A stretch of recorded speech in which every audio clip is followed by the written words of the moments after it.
আমার দীক্ষিত যারা যারা আসছে তাদের শুধু সেই গান শোনাচ্ছি, তোরা সেই মুক্ত গাছের মুক্ত বাণীর মুক্ত অবস্থার থেকে তোরা এসেছিস, চল যায় আবার মুক্ত গাছে।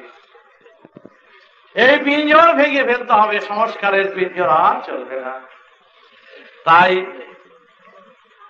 এই গানের সুর, এই বেদের সুর, এই মূলাধারটিয়া সহস্রারের সুর সবার ভিতরে জানিয়ে দিচ্ছি।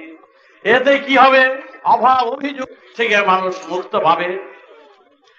এই যে আমাদের অভাব, খাদ্য অভাব, সব অভাবের ভিতর দিয়া এই যে বৈষম্য, ধনী গরিব সব বৈষম্য দূর হবে, সব অভাব দূর হয়ে যাবে। কারণ এই মহা ঢেউয়ের বাড়ি শয়তান সহ্য করতে পারবে না। এই ঢেউয়ের প্রতাপ জ্বলে জ্বলে মরবে যারা সমাজকে যারা দূষিত করেছে, সমাজকে যারা পবিত্র করেছে, সমাজকে যারা বিভাগ করেছে, মায়ের মুখের গ্রাস যারা টেনে নিয়েছে, তারা মুক্তি পাবে না। তারা এই ঢেউয়ের প্রতাপে ভেসে যাবে, ভেসে যাবে। তাই তোমরা আর কিছু নয়, শুধু দলে দলে শুধু বলবে রাম নারায়ণ রাম। এটা মহাসুরধ্বনির সার কথা, সার মর্ম। এটা অর্থ বিরাট, 100 বছরও এর অর্থ শেষ হবে না। সেই অর্থ টেনে এনে তোমাদের কাছে দেওয়া হয়েছে। এই পবিত্র নাম সবাই করবে, তার জন্য করেছি এক সন্তান দল, বেদের প্রচার। বহু বাধা বিঘ্ন সহ্য ওদের করতে হয়েছে। বলছি তখনই, বাধা তোদের নাই, তা তোদের সুবিধা হবে না। যেখানে ঝড় আসবে, বাধা আসবে, অপমান আসবে, লাঞ্ছনা আসবে, গঞ্জনা আসবে, তখনই বুঝবি তোদের সফল হচ্ছে। এ না থাকলে সফল হবে না। কারণ জানো তো, একটা গান গাইতে গেলে মৃদঙ্গ লাগে, করতাল লাগে, কত যন্ত্র বাদ্রি হারমোনি টারমোনি কত কিছু লাগে। তোমাদের এই বেদের গানের যন্ত্র কি? বেদের গানের যন্ত্র হচ্ছে রোগ, শোক, দুঃখ, দৈন্য, দারিদ্রতা, আঘাত, প্রতিঘাত, অপমান, লাঞ্ছনা, নির্যাতন, যত প্রকার যা আছে, এরা হলো তোমার কীর্তনের সঙ্গী। ওরা তাল দেবে, মাঝে মাঝে ক্ষিপ্ত হবে, মাঝে মাঝে ঘুম চাপবে। না রে না, তোমরা তাল সামলিয়ে যাও, বুঝে যাও, জেনে যাও কত আছে, কত বাধা, কত ঝোঁক। তখন তোমরা বারবেল দিয়ে এক্সারসাইজ করো না, বিরাট বিরাট এক্সারসাইজ করো, এগুলো বারবেল ডাম্বো, হ্যাঁ গদা ঘুরাও। তোমরা ঘুরাতে ঘুরাতে এগিয়ে চলো, ট্যাঙ্কের মতন চলে যাও, আপনি পড়ে যাবে, ওরা আসতে বাধ্য।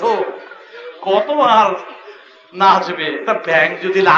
একটা ব্যাং যদি হাতি দিয়ে লাঠি দেখায়, যা হাতি যাচ্ছে, এটা ব্যাং, যা হাতি যদি রুখে দাঁড়ায়, হাতির অপমান, হাতির অপমান। ব্যাঙে লাঠি দেখাইছে, আর সবাই যদি বলে এই হাতি হাতি শোনো, বলে কি ওই দেখো তোমার ব্যাঙ একটা ঠেঙ্গেছে, হাতি ব্যাং করতে দে। তোমরা চলবে বিরাটের পথের পথিক। এইরকম ছুটকি খাটকি পোকা মাকড় ব্যাং অনেক আছে, করতে দাও। এ তোমাদের ভালোর কথা, ভালো কাজ, ওরা সাহায্য করছে, সেই উপকারটা কোনো নাও না কেন? ওরা খালি নিন্দা করছে, এইটাই বুঝি বড় কথা। ওরা তোমাদের পথ দেখিয়ে দিচ্ছে, ওরা তোমার পথ দেখিয়ে দিচ্ছে। এই গালি গালাজ না দিলে কিন্তু পথ বের হয় না। ওরা তোমাদের পথ জানিয়ে দিচ্ছে, আরো সতর্ক করে দিচ্ছে, কেমন করে কোন পথে গেলে আমার এই মহাসারেগ্রাম প্রচার করা যায়। তাই সন্তান দলের পথে নির্দেশ, বিবাদ ভুলে যাও, ঝগড়া ভুলে যাও, একই শিকলের বন্ধনে একত্রিত হয়ে শুধু শুধু তোমাদের সেই নামের তরি ভাসিয়ে যাও। ও ট্যাঙ্ক, ও বয়া কেমন ডুবাতে পারবে না। তাই তোমরা নির্ভয়ে নির্ভাবনায় তোমরা চলো। যেখানে দেখবে তোমাদের খালি প্রশংসা, সেখানেই বেশি ভয়। তাহলে আমাকে খালি প্রশংসা, সবাই ভালোবাসতেছে, আর সর্বনাশ, তাহলে কিন্তু ভয় আছে। সেখানেই ভয়, সেখানে পড়ে যাওয়ার ভয়। না না না, তোমরা উথাল পাথালের ভিতর দিয়া চলো, উথাল পাথালই হচ্ছে পৃথিবী। উথাল পাথালের মাধ্যমে পৃথিবী সৃষ্টি হয়েছে। তাই সৃষ্টি করতে গেলে ব্যথা ছাড়া সৃষ্টি হয় না। কেউ ব্যথা চায় সংসারে? ফোনে আমার কাছে আসে, বাবা ব্যথা কমে গেছে, বাবার কাছে বলো যেন একটু ব্যথা পায়, আর একটু ব্যথা বাড়িয়ে দিতে বলো। বলো, ব্যথা বাড়াতে চায়, ব্যথা চায়, স্বামীও চায়, স্ত্রীও চায়, শ্বশুর চায়, শাশুড়ি চায়, বৌমার ব্যথা কমে গেছে, ব্যথা বাবা একটু বাড়িয়ে দেওয়া হোক। হ্যাঁ, তাহলে আর কেউ কোন অবস্থায় কেউ ব্যথা চায় না। কিন্তু সুপ্রসবের কালে একটু ব্যথা না হলে প্রসব হয় না, এই জায়গায় ব্যথা চায়। তাই প্রসব করতে যখন যাচ্ছ, সুপ্রসব, সেখানে যন্ত্রণা ব্যথনা ডাক চিৎকার শুরু করে, জানো না?